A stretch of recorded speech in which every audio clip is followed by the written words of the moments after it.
नमस्कार साथियों अभी चल रहा है सरफेस केमिस्ट्री सतह रसायन वाला चैप्टर और इस चैप्टर का ये 5वां लेक्चर है। हम 4 लेक्चर इससे पहले सिस्टमेटिक पढ़ चुके हैं। अगर किसी के छूट गए हो तो आप चैनल के प्लेलिस्ट में जाइए और वहाँ से सारे लेक्चर सिस्टमेटिक देख सकते हो। आज हम बात करें, बहुत बेसिक बातें करेंगे और इस टॉपिक के आधार पर आपको जो आने वाले जो टॉपिक्स के वीडियो बनेंगे वो आसानी से आपको समझ में आएंगे। कोलाइड किसे कहते हैं, कोलाइड क्या होता है? तो कोलाइड कोई पदार्थ नहीं है। कोलाइड क्या है? एक अवस्था है। मेरी बात को सुनना, कोलाइड क्या है? कोई पदार्थ नहीं है। कोलाइड क्या है? एक अवस्था है। निलंबन एक अवस्था है। वास्तविक विलयन एक अवस्था है। क्या है वो अवस्था की? इस अवस्था में ये कंडीशन रहेगी तो उसको वास्तविक विलयन कहेंगे। ये कंडीशन रहेंगी तो उसको कोलाइड विलयन कहेंगे। ये कंडीशन रहेगी तो उसको क्या कहेंगे? निलंबन कहेंगे। तो साथियों, थॉमस ग्राहम साहब ने जो विलयन रहते हैं उनको 2 प्रकार से वर्गीकृत किया गया, एक तो क्रिस्टलाब में और एक कोलाइड में। थॉमस ग्राहम साहब ने जो विलयन जो रहते हैं उनको 2 प्रकार से वर्गीकृत किया, एक तो क्रिस्टलाब में और एक कोलाइड में। तो क्रिस्टलाब किसे कहते हैं?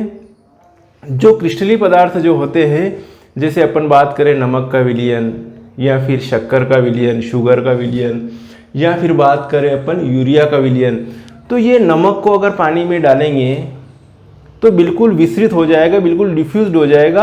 अपन देख नहीं सकते हैं कि नमक जो है, नमक के मालिक्यूल पूरी तरह से क्या हो गए, उस पानी में पूरी तरह से घुल मिल गए हैं और उनको नग्न आंखों से बिल्कुल देखा नहीं जा सकता। अब नमक को इसमें मिला दिया पानी के अंदर, अब वापस नमक को पृथक नहीं कर सकते हैं, या शक्कर को आपने पानी में घोल लिया, अब उसको साधारण विधि द्वारा या फिर उसको छानकर इस तरीके से आप पृथक नहीं कर सकते हैं। तो ऐसे पदार्थों को क्या कह दिया? क्रिस्टलाब कह दिया। देखिए क्रिस्टलाब क्या होते हैं? तो जिन पदार्थों के विलयन पार्चमेंट झिल्ली में से शीघ्रता से विसरित हो जाते हैं, जिन पदार्थों के विलयन पार्चमेंट झिल्ली में से शीघ्रता से प्रवाहित हो जाते हैं। पार्चमेंट झिल्ली का जो काम है, यह एक अर्धपारगम्य झिल्ली होती है जो एक प्रकार के आयन या अणु को ही अपने अंदर से जाने आने देती है। पार्चमेंट जो है पेपर या पार्चमेंट झिल्ली जो होती है, पार्चमेंट झिल्ली जो होती है एक विशेष प्रकार की जो झिल्ली है, वो कुछ अणु या आयनों को अपने अंदर से जाने आने देती। वो डिपेंड करेगा उन अणु या आयनों की साइज के ऊपर। यदि अणु या आयनों की साइज जो है बड़ी है तो वो उनको आर पार नहीं जाने देगा, और अगर अणु और आयनों की साइज जो है छोटी है तो उनको उनके आर पार जाने की इजाज़त दे देती है। पार्चमेंट झिल्ली का यह काम है। तो साथियों, क्रिस्टलाब किसे कहते हैं? तो जिन पदार्थों के विलयन पार्चमेंट झिल्ली में से शीघ्रता से विसरित हो जाते हैं उन पदार्थों को क्रिस्टलाब कहते हैं। ध्यान रखना, क्रिस्टलाब किसे कहते हैं? तो जिन पदार्थों के विलयन पार्चमेंट झिल्ली में से शीघ्रता से विसरित हो जाते हैं उन पदार्थों को क्रिस्टलाब कहते हैं। क्रिस्टलाब में कौन कौन सा आएगा? चीनी, यूरिया, नमक आदि के जलीय विलयन, ये क्या है? क्रिस्टलाब है। अब बात करें कोलाइड की। कोलाइड किसे कहते हैं? तो जिन पदार्थों के विलयन पार्चमेंट झिल्ली में से विसरित नहीं होते हैं या धीरे धीरे विसरित होते हैं, उन पदार्थों को कोलाइड कहा, क्योंकि ये पदार्थ अक्रिस्टलीय व ग्लू जैसी प्रकृति की होती हैं। ग्लू लाइक गोंद जो है, गोंद क्या है? गोंद को अगर देखोगे तो वो ग्लू लाइक है, ग्लू जैसा है। देखिए एक बार और देख लेते हैं, कोलाइड किसे कहते हैं? तो जिन पदार्थों के विलयन पार्चमेंट झिल्ली में से विसरित नहीं होते हैं या धीरे धीरे विसरित होते हैं, बहुत धीरे धीरे या धीरे धीरे विसरित होते हैं, उन पदार्थों को क्या कह दिया? कोलाइड कहा, क्योंकि ये पदार्थ अक्रिस्टलीय व ग्लू जैसी प्रकृति के होते हैं। कैसी? अक्रिस्टलीय और ग्लू जैसी प्रकृति के होते हैं। कौन कौन से पदार्थ हैं? Glue, gelatin, starch, albumin, starch, गोंद आदि। ये पदार्थों को अगर अपन पार्चमेंट झिल्ली के थ्रू छानेंगे तो ये नहीं पृथक नहीं होंगे, आर पार नहीं निकलेंगे इनके जो अणु हैं वो। और होगा क्या? अगर निकलेंगे तो बहुत धीरे धीरे धीरे धीरे निकलेंगे, तो वो पॉसिबल नहीं है इनको पार्चमेंट झिल्ली से सेपरेट करना। अब देखिए ग्रीक भाषा का शब्द ग्लू को कोला, अपन क्या वर्ड यूज कर रहे हैं, कोलाइड, क्या यूज कर रहे हैं, कोलाइड वर्ड यूज कर रहे हैं, तो कोला कहते हैं। ग्रीक भाषा में ग्लू को कोला कहते हैं। कोलाइड शब्द की उत्पत्ति ग्रीक भाषा के शब्द कोला, कोला मतलब ग्लू और लॉइड्स मतलब लाइक, ग्लू जैसा, है ना। तो कोला मतलब ग्लू और कोलॉइड्स, कोलाइड्स कहते हैं ना, कोलाइड्स, तो लॉइड्स मतलब लाइक, है ना, से हुई हैं।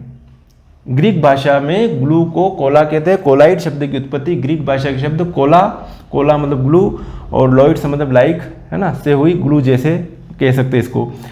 ध्यान, कोलाइड पदार्थ की एक अवस्था है, कोलाइड पदार्थ की एक अवस्था है जो कि कणों के आकार पर निर्भर करती है। कोलाइड पदार्थ की एक अवस्था है जो कि कणों के आकार पर निर्भर करती है, मतलब कणों की साइज ये है इस कंडीशन में, तो अपन ये कह सकते हैं कि ये कोलाइड है, ये कोलाइडी विलयन बनेगा। समझ में आया ना। कोलाइड पदार्थ की एक अवस्था है जो कि कणों के आकार पर निर्भर करती है। अब बात करते हैं, कोलाइडी विलयन विषमांगी होते हैं। एक और शर्त क्या है, विषमांगी। ये जो विलयन बनेगा कौन सा विलयन बनेगा, सममांगी, और ये कौन सा है, विषमांगी।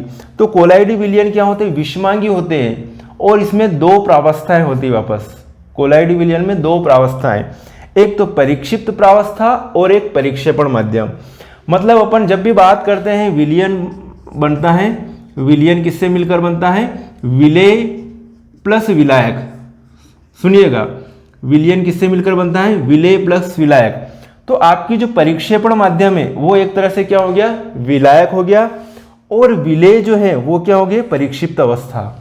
याद रहेगा, जो भी कोलाइडी विलयन की बात करते हैं तो वहां पर परिक्षिप्त प्रावस्था और परिक्षेपण माध्यम ये वर्ड यूज होते हैं।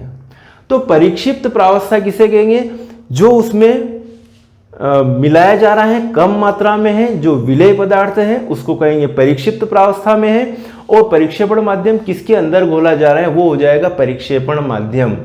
मेरी बात को आप समझ रहे होंगे। तो परिक्षिप्त प्रावस्था और परिक्षेपण माध्यम, इसके आधार पर अपन कोलाइड के प्रकार समझेंगे आगे इसमें, है ना, आगे कोलाइड के प्रकार समझेंगे इन दोनों प्रावस्था के आधार पर ही, परिक्षेपण प्रावस्था और परिक्षेपण माध्यम के आधार पर। अब देखो परिक्षिप्त प्रावस्था किसे कहते हैं, तो यहां कोलाइडी विलयन में विलेय पदार्थों के कणों की प्रावस्था है। अब बात आ गई, विलेय पदार्थ के कणों की प्रावस्था है। परिक्षेपण माध्यम, तो यह विलायक माध्यम है जिसमें विलेय के कण वितरित हैं, यह विलायक माध्यम है जिसमें विलेय के कण वितरित हैं। ये दोनों चीजें आप नोट कर लीजिए, आगे अभी काम आने वाली है। परिक्षिप्त प्रावस्था किसे कहते हैं, तो यहां कोलाइडी विलयन में विलेय पदार्थ के कणों की प्रावस्था है। और परिक्षेपण माध्यम किसे कहते हैं, तो यह विलायक माध्यम है, यह विलायक माध्यम है जिसमें विलेय के कण क्या रहते हैं, वितरित रहते हैं। समझ में आ रहा होगा। अब जो है वास्तविक विलयन क्या होता है, कोलाइडी विलयन क्या होता है और निलंबन क्या होता है, तीनों अलग अलग चीजें हैं। वास्तविक विलयन का आपको समझ में आ जाएगा तो आप कोलाइडी विलयन के बारे में सोच सकते हो, कल्पना कर सकते हो। फिर आप निलंबन के बारे में भी आप सोच सकते हो कि ये जो है निलंबन है। तो तीनों चीजें अलग अलग हैं।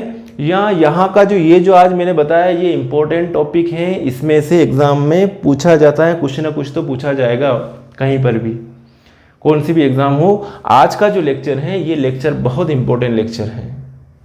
तो चलो बात करते हैं वास्तविक विलयन। तो आप कल्पना कीजिए नमक को पानी में मिला देंगे तो ये कौन सा विलयन बन रहा है, वास्तविक विलयन। शक्कर को पानी में मिला दोगे कौन सा विलयन बन रहा है, वास्तविक विलयन। आप यूरिया को पानी में मिला दोगे कौन सा विलयन बन रहा है, वास्तविक विलयन। तो नमक प्लस पानी का विलयन जो है ये कौन सा विलयन है भैया, वास्तविक विलयन।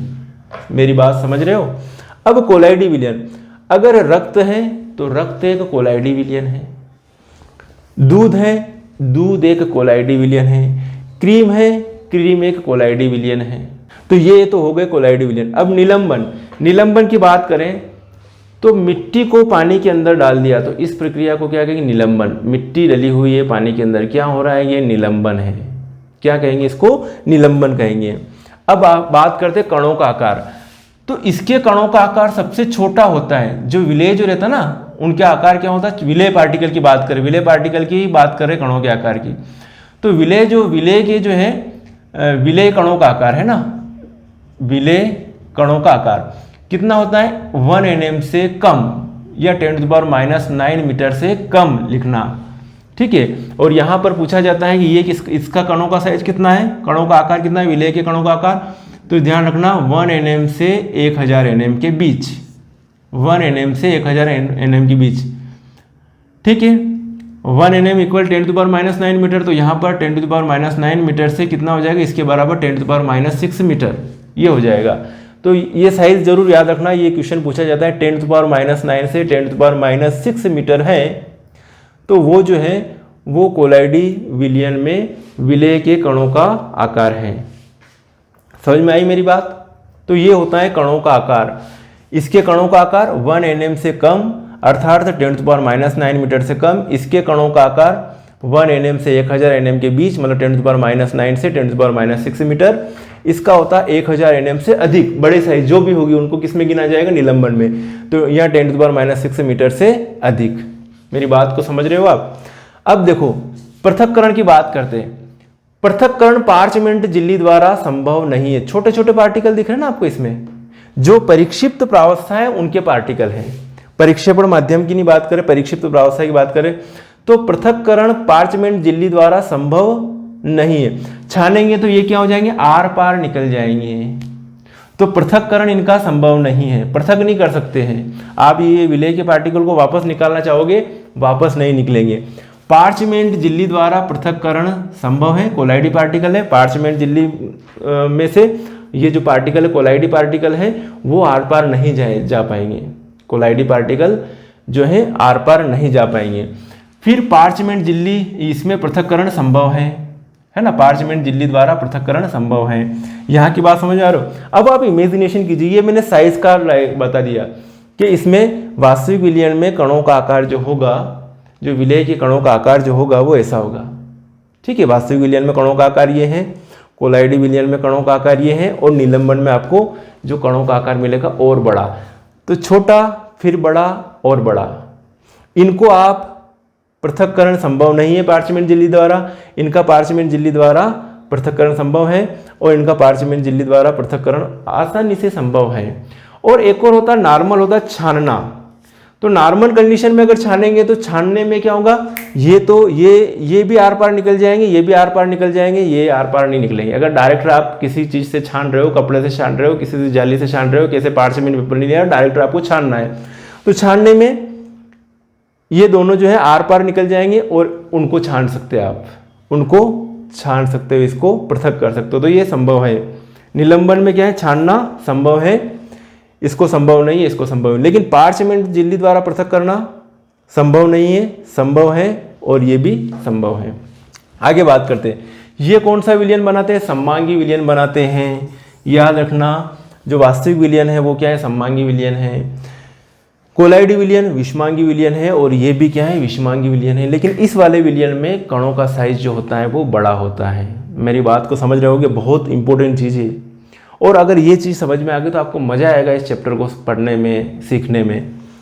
आगे बात करते हैं, इनको, ये जो पार्टिकल है, इसके अंदर जो पार्टिकल है, आप पानी में नमक मिला दिया, आप क्या नमक के पार्टिकल नग्न आंखों से देख पाओगे? क्या आप पानी के अंदर शक्कर मिला दी, घुल गए, उसके बाद शक्कर के पार्टिकल को आप नग्न आंखों से देख पाओगे? नहीं देख पाओगे। क्या पानी में यूरिया मिला दिया, आप उनको नग्न आंखों से यूरिया के पार्टिकल आपको दिखेंगे? नहीं दिखेंगे। तो नग्न आंखों से नहीं देख सकते हैं, इसमें भी नहीं देख सकते, नग्न आंखों से नहीं देख सकते हैं। डायरेक्ट आपको कोलाइडी पार्टिकल विलयन नहीं दिखेगा, नग्न आंखों से नहीं देख सकते। और ये तो है भैया, मिट्टी मिली हुई है पानी में, आप नग्न आंखों से देख सकते हो। जब भी निलंबन की बात आए तो एग्जाम्पल ध्यान रखना, पानी के अंदर मिट्टी मिली हुई है, बारूद रेत मिली हुई है। सूक्ष्मदर्शी से देखना कठिन होता है, सूक्ष्मदर्शी से भी नहीं देख सकते, सूक्ष्मदर्शी से देखना भी कठिन होता है, नहीं दिखते हैं। कौन? वास्तविक विलयन के जो है पार्टिकल, विलेय के पार्टिकल। इसमें सूक्ष्मदर्शी से देखा जा सकता है, कोलाइडी पार्टिकल को सूक्ष्मदर्शी से देखा जाता है। और ये जो इसमें जो देखेंगे, सूक्ष्मदर्शी की आवश्यकता ही नहीं पड़ती, नग्न आंखों से ही देख रहे तो सूक्ष्मदर्शी की आवश्यकता कहाँ पर? सूक्ष्मदर्शी की आवश्यकता ही नहीं होती है, वैसे ही दिख रहा है। विसरण, ये पार्चमेंट झिल्ली से आसानी से विसरित हो जाते हैं, तीव्र गति से विसरित होते हैं। ये बहुत मंद गति से विसरित होते हैं, धीरे धीरे विसरित होते हैं, मतलब विसरण की दर कम है। और ये तो भैया रुक जाएंगे, नहीं निकल रहे आर पार, क्या करना आपका, विसरित नहीं होते हैं। नेक्स्ट पॉइंट, टिंडल प्रभाव और ब्राउनी गति जो आगे पढ़ेंगे। तो टिंडल प्रभाव और ब्राउनी गति का जो ये प्रभाव है, वास्तविक विलयन ये प्रदर्शित करते ही नहीं है, ये प्रदर्शित करते हैं और ये प्रदर्शित करते हैं, टिंडल और ब्राउनी गति। ठीक है, टिंडल प्रभाव और ब्राउनी गति प्रदर्शित नहीं करते हैं, ये दोनों प्रदर्शित करते हैं। स्थिर रखने पर, अगर विलयन को स्थिर रखेंगे तो क्या हो जाएगा, इसमें पार्टिकल थोड़ी देर के लिए शक्कर का विलयन स्थिर रखो, क्या आप शक्कर के पार्टिकल धीरे धीरे नीचे बैठ जाएंगे, क्या नहीं बैठेंगे। नमक के विलयन को आपने थोड़ी देर के लिए छोड़ दिया, नमक मिला के, क्या नमक के पार्टिकल थोड़ी देर बाद उस ग्लास में नीचे बैठ जाएंगे, क्या नहीं बैठेंगे। स्थिर रखने पर नीचे नहीं बैठते, अपकेंद्रण से नीचे बैठते हैं। तो अपकेंद्रण के कारण अपकेंद्रण से नीचे बैठते हैं, और ये तो बहुत जल्दी ये नीचे बैठ जाते हैं आसानी से। वास्तविक विलयन थोड़ी देर में मिट्टी को हिलाया, थोड़ी देर बाद रेखा सेटल रखा, 2 मिनट थोड़ी टाइम में बैठ गए। तो ये जो है स्थिर रखने पर नीचे नहीं बैठते हैं, अपकेंद्रण से नीचे बैठता है और नीचे बैठ जाता है। कोई अपकेंद्रण की जरूरत नहीं, अपने आप ही थोड़ी देर में क्या हो जाएंगे, नीचे बैठ जाएंगे, विलयन को पड़ा रहने देंगे। तो ये बात है, आपको बहुत अच्छी तरह समझ में आया होगा। आप इसका स्क्रीनशॉट ले लीजिए, फिर अपन आगे बात करते हैं। हाँ तो साथियों, परिक्षिप्त प्रावस्था और परिक्षेपण माध्यम के आधार पर ये 8 प्रकार के कोलॉइड के प्रकार हैं। कितने प्रकार के, 8 प्रकार के। किस आधार पर, परिक्षिप्त प्रावस्था और परिक्षेपण माध्यम के आधार पर 8 प्रकार के हैं। अगर 9वां प्रकार इसलिए नहीं होता है कि गैस और गैस का एक सममांगी विलयन बनता है, और सममांगी विलयन के लिए अपन अप्लाई नहीं कर सकते कोलॉइड के प्रकार में, कोलॉइडी विलयन नहीं बनेगा वो उस कंडीशन में। तो कोलॉइड के प्रकार कितने प्रकार के हो गए, 8 प्रकार के। कुछ भी नहीं है। परिक्षिप्त प्रावस्था मतलब अपने को समझना है, विलेय की बात चल रही है जो मैंने बताया था अभी, और परिक्षेपण माध्यम मतलब किसकी बात चल रही है, विलायक की बात चल रही है। परिक्षिप्त प्रावस्था मतलब विलेय की बात चल रही है, और कोलॉइडी विलयन के लिए बात कर रहे हैं इसलिए है ना, नॉर्मल कंडीशन में विलेय विलायक यूज करते, लेकिन कोलॉइडी विलयन की बात कर रहे हैं तो कोलॉइडी विलयन में वर्ड यूज हो गए परिक्षिप्त प्रावस्था और परिक्षेपण माध्यम। तो सुनिए आप, ये ठोस ठोस ठोस, द्रव द्रव द्रव और ये गैस गैस, फिर ठोस द्रव गैस, ठोस द्रव गैस और ठोस द्रव लिख दिया। अब ये है ठोस का ठोस में, ठोस को ठोस में मिलाएंगे। परिक्षिप्त प्रावस्था कौन सी, विलेय के रूप में ठोस लिया, परिक्षेपण माध्यम के रूप में कौन सा लिया, ठोस लिया। क्या बनेगा, कोलॉइड का प्रकार होगा, उसको कहेंगे अपन ठोस साल कहेंगे। क्या कहेंगे, ठोस साल। और उदाहरण क्या है, कुछ रंगीन कांच एवं रत्न, जो कि अंगूठियां वगैरह पहनते हैं और अंगूठियों के ऊपर वो लगाते हैं, तो अंगूठियों में लगाए जाते हैं वो रत्न। तो कुछ रंगीन कांच एवं जो रत्न जो अंगूठियों में पहने जाते हैं वो है ठोस सॉल। अब बात करें ठोस और द्रव। ठोस और द्रव क्या है, कोलॉइड का प्रकार क्या है, ये सॉल है। और ठोस का द्रव में, ठोस है विलेय के रूप में और द्रव इसके अंदर, तो वो क्या है, पेंट जो करते हैं या कोशिका तरल है इसके लिए। फिर ठोस और गैस, ठोस गैस मतलब जो गैस की मात्रा ज़्यादा है और ठोस की मात्रा क्या है, कम है, उसको क्या कहेंगे, कोलॉइड का प्रकार कौन सा हो गया, वो एरोसॉल हो गया। और इसको क्या कहेंगे, धुआं या धूल इसका एग्जाम्पल है। द्रव ठोस, द्रव कम मात्रा में, ठोस ज्यादा मात्रा में, परिक्षेपण माध्यम के रूप में ठोस है और परिक्षिप्त प्रावस्था के रूप में द्रव है, तो इसको कहेंगे अपन जेल। द्रव बहुत कम मात्रा में, लिक्विड, तो ये क्या हो जाएगा, इसके एग्जाम्पल है पनीर और जेली। द्रव इसका क्या एग्जाम्पल है, इमल्शन। दोनों द्रव है क्या है, ये इमल्शन है।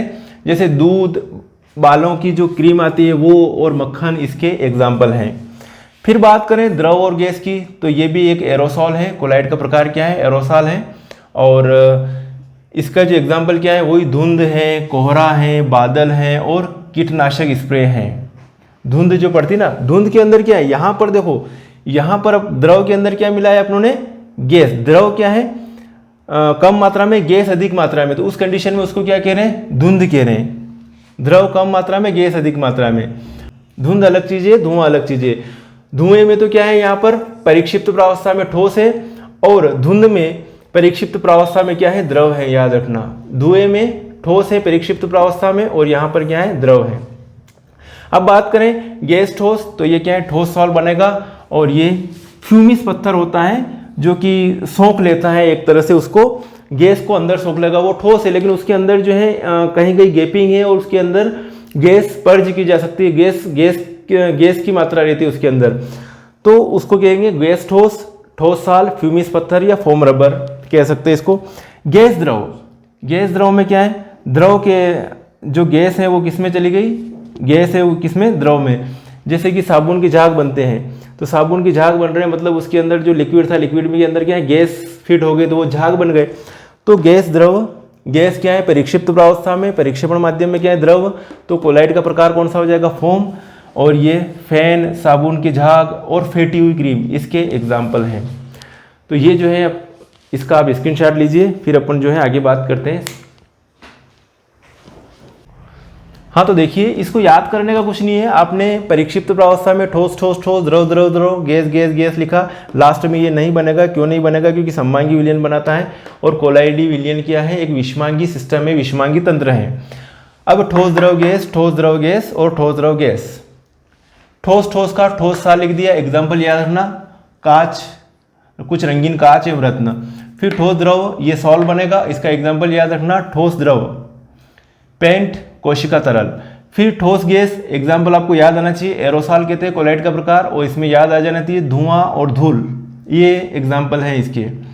फिर द्रव ठोस, एग्जाम्पल एरोसॉल के बाद में आ जाएगा जेल, जेल में क्या आ जाएगा, पनीर और जेली, ये आ जाएंगे। फिर द्रव द्रव, इस जगह क्या है, ठीक है, इमल्शन, द्रव द्रव को क्या कहेंगे, इमल्शन, दूध, बालों की क्रीम, मक्खन, ये याद रखना। तो फिर देखते हैं द्रव गैस, द्रव गैस में ये एरोसॉल, एरोसॉल में क्या है, धुंध, कोहरा, बादल, कीटनाशक स्प्रे। गैस ठोस, ठोस सॉल्व, फ्यूमिस पत्थर, फोम रबर। गैस द्रव, फोम, और इसके एग्जाम्पल हैं फैन, साबुन की झाग, फेटी हुई क्रीम, ये हैं। मेरे हिसाब से आपको बहुत अच्छी तरह से समझ में आया होगा, और ये जो टॉपिक था बहुत इंपॉर्टेंट टॉपिक था, सारी चीज़ें आप बहुत अच्छी तरह से समझ गए होंगे। यहाँ पर जो वर्ड हुए, कोलाइड विलयन क्या है, वास्तविक विलयन क्या है, निलंबन क्या होता है, परिक्षिप्त प्रावस्था क्या होती है, परिक्षेपण माध्यम क्या होते हैं, इस आधार पर अपनों ने ये जो प्रकार बताए कोलाइड के प्रकार, परिक्षिप्त प्रावस्था और परिक्षेपण माध्यम के आधार पर, तो ये सारी चीज़ें अपनों ने देखी, किसका आकार, किसका साइज़ कितना होता है, क्या होता है कोलाइड, ये सारी चीज़ें अपनों ने इस लेक्चर में पढ़ी। और ये लेक्चर आपके लिए विशेषकर फ़ायदेमंद होगा आगे की चीज़ें समझने के लिए, और बहुत इंपॉर्टेंट लेक्चर था। यहाँ से ये जो बेसिक बातें करी, यहाँ से कुछ ना कुछ क्वेश्चन एग्जाम में बनता ही बनता है। तो ठीक है साथियों, अच्छे से पढ़िएगा और अपना ख्याल रखिएगा। मिलेंगे फिर नेक्स्ट वीडियो में, तब तक के लिए बाय।